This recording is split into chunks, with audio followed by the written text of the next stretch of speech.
we're going to take a moment and talk about upholstery thread and different purposes, different uses, different kinds. Now we have 3 different size spools, and each spool in this instant indicates a different size of actual thread. Don't let that fool you. That is not the case in real life. In real life, I can get this SunGuard 92 on a big spool like this. I can get this high spec 69 on a spool this size. It just depends on how much you need and how much you go and purchase. So let's talk about the different sizes of the actual thread themselves. Right here, this is a size 69 thread, which is going to be the most common size thread for upholstery purposes, and you know, when you're sewing things together. Now 69 is going to be an indoor thread. You're not going to see it in an outdoor thread.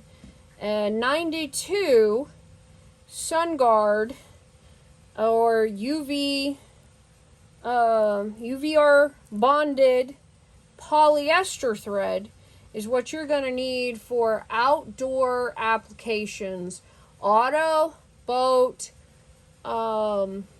cushions, you know, anything that's going to be outdoor in the sun. It's going to need to be treated with a UV resistant application. If you make the mistake of using a different kind of thread, what you're going to find is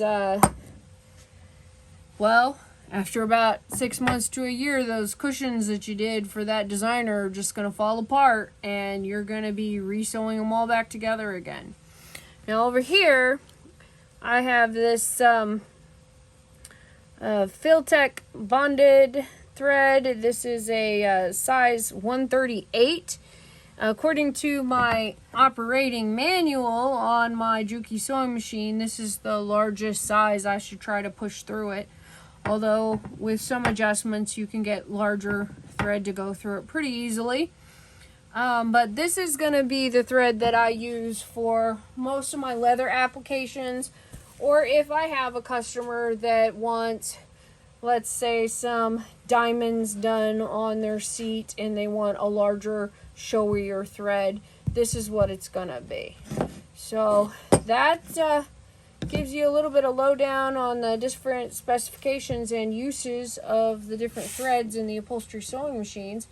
Now, if you don't have either of the machines that I have, your specifications on what size thread you can run may be totally different, especially if you go with an older machine. So you need to know what you're going to be sewing and what your applications are going to be before you before you pick your sewing machine. When I chose my sewing machine, I wanted a machine that I could work with leather with, that would take a variety from indoor application, outdoor application, everything. So that's kind of how I landed where I landed. And that's what you need to know. Let me know if you have any questions.